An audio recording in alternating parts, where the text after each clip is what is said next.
So, MOT result, fail. Oh shit, this is the Renault Clio.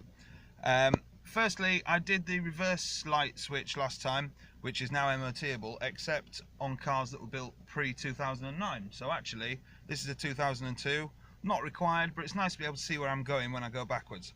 So this has failed on. Headlight aim, projected image is obviously incorrect, offside front. The clip had come out that holds the bulb in straight, so I just, well, there isn't a clip actually, the bulb holder had just come untwisted, it's like a bayonet fitting. So that was easy enough to do. Coil spring fractured, and steering rack gaiter missing, or no longer prevents ingress of dirt on the near side. So, I bought the parts for $28.98 including that. I only bought one coil spring, because although I know you're supposed to do them in pairs, this has had one done fairly recently. I'm pretty sure it needed one last year. And also, I only have 50p left in the bank now, so I couldn't afford another one anyway. So I've got those. I've got tools, jacks, borrowed my dad's axle stands, which are down there.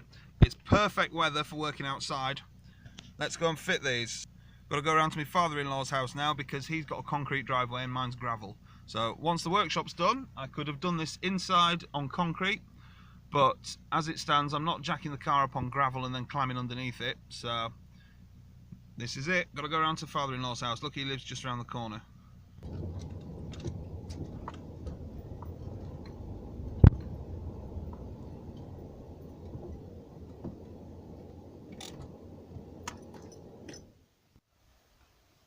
So, I've jacked the rear of the car up and put it on axle stands, and then used the jack to compress this spring a little bit to take the pressure off this nut that you can see, well, this bolt, sorry, that you can see here.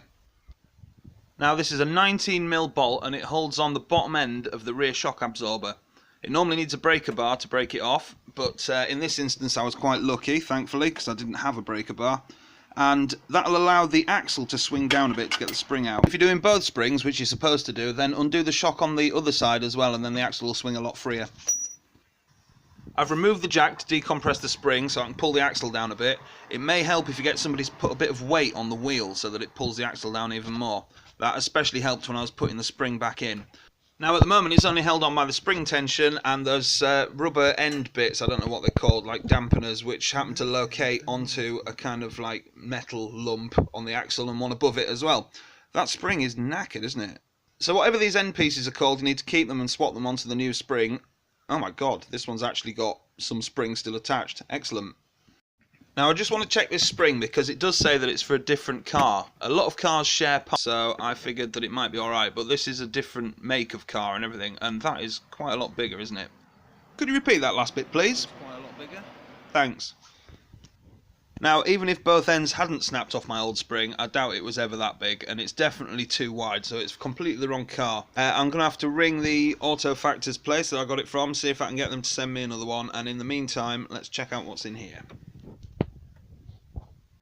So this spring is for an Insignia Estate, which is a comparatively massive car compared to mine. No wonder it didn't fit.